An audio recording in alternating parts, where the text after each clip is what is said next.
नमस्कार आदाब दोस्तों, मैं आपका दोस्त मोनू एक बार फिर एक नई कहानी के साथ हाजिर हूँ। दोस्तों, आज मेरे कहानी का शीर्षक है गंवार पति। एक लड़की की शादी उसकी मर्जी के खिलाफ एक सीधे साधे लड़के से की जाती है, जिसके घर में एक माँ के अलावा और कोई नहीं है। दहेज में लड़कियों को बहुत सारे उपहार और पैसे मिले होते हैं। लड़की किसी और लड़के से बेहद प्यार करती थी और लड़का भी।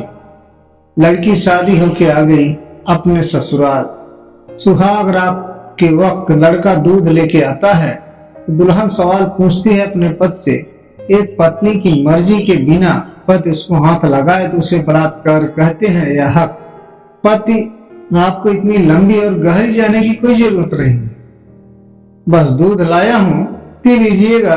हम सिर्फ आपको शुभरात्रि कहने आए थे, कह के कमरे से निकल जाता है। लड़की मन मार कर रह जाती है, क्योंकि लड़की चाहती थी कि झगड़ा हो ताकि मैं इस गंवार से पीछा छुटा सकूं। है तो दुल्हन, मगर घर का कोई भी काम नहीं करती, बस दिन भर ऑनलाइन रहती और न जाने किस किस से बातें करती। मगर वह लड़के की माँ बिना शिकायत के दिन भर चूल्हा चौका से लेकर घर का सारा काम कर, मगर हर पल अपने होठों पर मुस्कुराहट लेकर फिरती। लड़का एक कंपनी में छोटा सा मुलाजिम है और बेहद मेहनती और ईमानदार। करीब महीने भर बीत गए, मगर पति पत्नी अब तक साथ नहीं सोए। वैसे लड़का बहुत शांत स्वभाव वाला था, इसलिए वह ज्यादा बातें नहीं करता था। बस खाने के वक्त अपनी पत्नी से पूछ लेता था कि कहाँ खाओगी, अपने कमरे में हमारे साथ। और सोने से पहले डायरी लिखने की आदत थी, जो हर रात को लिखता था। ऐसे लड़की के पास एक स्कूटी थी, वह हर रोज बाहर जाती थी। पति के ऑफिस जाने के बाद और पति के वापस लौटते ही आ जाती थी। छुट्टी का दिन था, लड़का भी घर पे ही था, तो लड़की ने अच्छे भले खाने को भी गंदा कह के माँ को अपशब्द बोल के खाना फेंक देती है। मगर वह शांत रहने वाला उसका पति अपनी पत्नी पर हाथ उठा देता है। मगर माँ अपने बेटे को बहुत डांटती है। इधर लड़की को बहाना चाहिए था झगड़े का, जो उसे मिल गया और पैर पटकते हुए स्कूटी लेके निकल पड़ती है। लड़की जो हर रोज घर से बाहर जाती थी, वह अपने प्यार से मिलने जाती थी। लड़की भले टूटकर चाहती थी लड़के को, मगर उसे पता था कि हर लड़की की एक हद होती है जिसे इज्जत कहते हैं, और उसको बचाए रखी थी। इधर लड़की अपने प्यार के पास पहुंचकर कहती है, अब तो एक पल भी उस घर में नहीं रहना है मुझे। आज गंवार ने मुझ पर हाथ उठा के अच्छा नहीं किया। लड़का, अरे तुमसे तो मैं कब से कहता हूं कि भाग चलो मेरे साथ कहीं दूर, मगर तुम हो कि आजकल पे लगी रहती हो। लड़की, शादी के दिन मैं आई तो थी तुम्हारे पास, तुम ही ने तो लौटाया था मुझे। लड़का, खाली हाथ कहाँ तक भागोगे, तुम ही बोलो। मैंने तो कहा था कि कुछ पैसे और गहने साथ ले लो, तुम तो खाली हाथ आई थी। आखिर दूर एक नई जगह में जिंदगी नए सिरे से शुरू करने के लिए पैसे तो चाहिए ना। लड़की, तुम्हारे और मेरे प्यार के बारे में जानकर मेरे घर वालों ने बैंक के पासबुक, एटीएम और मेरे गहने तक रख लिए थे, तो मैं क्या आती, अपने साथ हम दोनों मेहनत करके कमा भी तो सकते थे। लड़का, चलाक इंसान पहले सोचता है और फिर काम करता है। खाली हाथ भागते तो इसका भूत 2 दिन में उतर जाता, समझी। और जब भी तुम्हें छूना चाहता हूँ, बहुत नखरे हैं तुम्हारे बस, कहती हूँ शादी के बाद। लड़की, हाँ, शादी के बाद ही अच्छा होता है ये सब, और सब तुम्हारा तो है। मैं आज भी एक कुंवारी लड़की हूँ, शादी करके भी आज तक उस गंवार के साथ सो न सकी, क्योंकि तुम्हें ही अपना पति मान चुकी हूँ। बस तुम्हारे नाम की सिंदूर लगाना बाकी है, बस वह लगा दो, फिर कुछ तुम अपनी मर्जी से करना। लड़का, ठीक है, मैं तैयार हूँ, मगर इस बार कुछ पैसे जरूर साथ लेके आना। मत सोचना हम दौलत से प्यार करते हैं, हम सिर्फ तुमसे प्यार करते हैं। बस कुछ छोटी मोटी बिजनेस के लिए पैसे चाहिए। लड़की, उस गंवार के पास कहाँ होगा पैसा, मेरे बाप से 3 लाख रुपया, ऊपर से मारुति कार ली है। आज कुछ गहने हैं वह लेके आऊंगी। आज लड़का लड़की को होटल का पता देकर चला जाता है। लड़की घर आके फिर से लड़ाई करती है, मगर अफसोस वह अकेली चिल्लाती रहती है। उससे लड़ने वाला कोई नहीं था। रात 8 बजे लड़के का मैसेज आता है व्हाट्सएप पे कि कब आ रही हो। लड़की जवाब देती है सब्र करो, कोई सोया नहीं है, मैं 12 बजे से पहले पहुंच जाऊंगी, क्योंकि यहाँ तुम्हारे बिना मेरी सांसें घुटती हैं। लड़का होके जल्दी आना, मैं होटल के बाहर खड़ा रहूंगा। लड़की अपने पति को बोल देती है कि मुझे खाना नहीं चाहिए, मैंने बाहर खा लिया है, इसलिए मुझे कोई परेशान ना करे। इतना कह के दरवाजा बंद करके अंदर आती है कि पति से बोलता है कि वह अलमारी से मेरी डायरी दे दो, फिर बंद करना, दरवाजा हम परेशान नहीं करेंगे।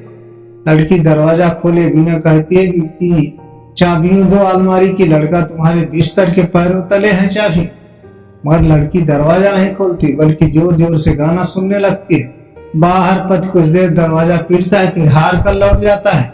लड़की ने बड़े जोर से गाना बजा रखा था। फिर वह अलमारी खोल के देखती है जो उसने पहली बार खोला था, क्योंकि वह अपना सामान अलग अलग अलमारी में रखती थी।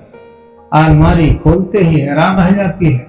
अलमारी में उसके अपने पासबुक के ATM कार्ड थे जो उसके घर वालों ने छीन के रखे थे। खोल के चेक किया तो उसमें वह पैसे भी ऐड थे जो दहेज में लड़के को मिले थे, और बहुत सारे गहने भी जो एक पेपर के साथ थे, और उसकी मिल्कियत लड़की के नाम थी। लड़की बेहद हैरान और परेशान थी।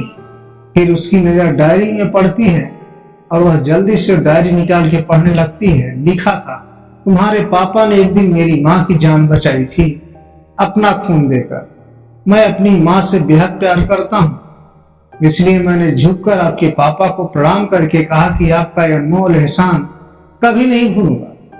कुछ दिन बाद आपके पापा हमारे घर आए तुम्हारे रिश्ते की बात लेकर, मगर उन्होंने आपकी हर बात बताई हमें कि आप एक लड़के से बेहद प्यार करती हो। आपके पापा आपकी खुशी चाहते थे, इसलिए वह पहले लड़के को जानना चाहते थे। आखिर आप अपने पापा की प्रिंसेस जो थी, और हर बाप अपनी प्रिंसेस के लिए एक अच्छा ईमानदार प्रिंस चाहता है।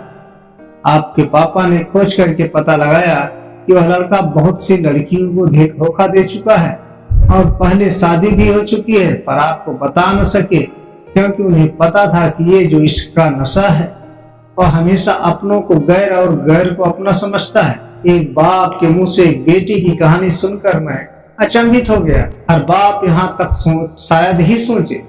मुझे यकीन हो गया था कि एक अच्छा पति होने का सम्मान मिले ना मिले, मगर एक दामाद होने की इज्जत मैं हमेशा पा सकता हूँ।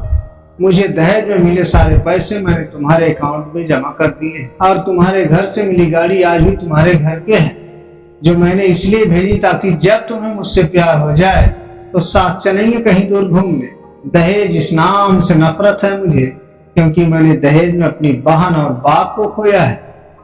मेरे बाप के अंतिम शब्द भी यही थे कि किसी बेटी के बाप से कभी 1 रुपया न लेना, मर्द हो तो कमा के खिलाना, तुम आजाद हो, कहीं भी जा सकती हो। डायरी के 20 पन्नों पर तलाक के पेपर हैं, जहां मैंने पहले ही साइन कर दिया है। जब तुम्हें लगे कि अब इस गंवार के साथ नहीं रहना है तो साइन करके कहीं भी अपनी सारी चीजें लेके जा सकती है। लड़की हैरान थी, परेशान थी। न चाहते हुए भी गंवार के शब्दों ने दिल को छुआ था, न चाहते हुए गंवार के अनदेखे प्यार को महसूस करके पलकें नम हुई थी। आगे लिखा था कि मैंने इसलिए मारा क्योंकि अपनी माँ को गाली दी, और जो बेटा खुद के आगे माँ की बेइज्जती होते सहन कर जाए, फिर वह बेटा कैसा। कल आपके भी बच्चे होंगे, चाहे किसी के साथ भी हो, तब महसूस होगी माँ की महानता और प्यार। आपको दुल्हन बना के हम सब सफर बनाने लाया हूँ, जबरदस्ती करने नहीं। जब प्यार हो जाए तो भरपूर वसूल कर लूंगा आपसे। आपके हर गुस्ताखी का बदला हम शिद्दत से लेंगे। हम आपसे गर आप मेरी हुई तो बेपनाह मोहब्बत करके किसी और की हुई तो आपके हक में दुआएं मांग। लड़की का फोन बज रहा था जो वाइब्रेशन मोड पे था। लड़की अब दुल्हन बन चुकी थी, पलकों से आंसू गिर रहे थे। सिसकते हुए मोबाइल से पहले से निकाल के तोड़ा, फिर सारा सामान जैसा था वैसे ही रख के न जाने कब सो गई। पता नहीं चला। सुबह देर से जागी तब तक गंवार ऑफिस जा चुका था। पहले नहा धोकर साड़ी पहनी, लंबी सी सिंदूर डाली अपनी मांग में, फिर मंगलसूत्र, जबकि पहले एक टीकी जैसी साइड पे सिंदूर लगाती थी ताकि कोई लड़का ध्यान न दे, मगर आज 10 किलोमीटर से भी दिखाई दे ऐसी लंबी और गाढ़ी सिंदूर लगाई थी दुल्हन ने। फिर किचन में जाके सासू माँ को जबरदस्ती कमरे में लेकर तैयार होने को कहती है और अपने गंवार पति के लिए थोड़े नमकीन, थोड़े हलवे और चाय बनाकर अपनी स्कूटी में सासू माँ को जबरदस्ती बिठाकर, जबकि कुछ पता ही नहीं है उनको कि बहू आज मुझे कहाँ ले जा रही है, बस बैठ जाती है। फिर रास्ते से सासू माँ को पति के ऑफिस का पता पूछकर ऑफिस पहुंच जाती है। पति हैरान रह जाता है पत्नी को इस हालात में देखकर। पति सब ठीक तो है ना माँ, मगर माँ बोलती से पहले पत्नी गले लगाकर कहती है कि अब सब ठीक है, लव यू फॉरएवर। ऑफिस के लोग सब खड़े हो जाते हैं तो दुल्हन कहती है कि मैं इनकी धर्मपत्नी हूँ, वनवास गई थी, सुबह लौटी हूँ, अब 1 महीने तक मेरे पतिदेव ऑफिस में दिखाई नहीं देंगे। ऑफिस के लोग दुल्हन क्योंकि हम लंबी छुट्टी पे जा रहे हैं साथ साथ। पति पागल, दुल्हन आपके सादगी और भोलेपन ने बनाया है। सभी लोग तालियां बजाते हैं और दुल्हन फिर से लिपट जाती है अपने गंवार से, जहां से वह दोबारा कभी भी छूटना नहीं चाहती। बड़े कड़े फैसले होते हैं कभी कभी हमारे अपनों के, मगर हम समझ नहीं पाते कि हमारे अपने हमारी फिक्र खुद से ज्यादा क्यों करते हैं।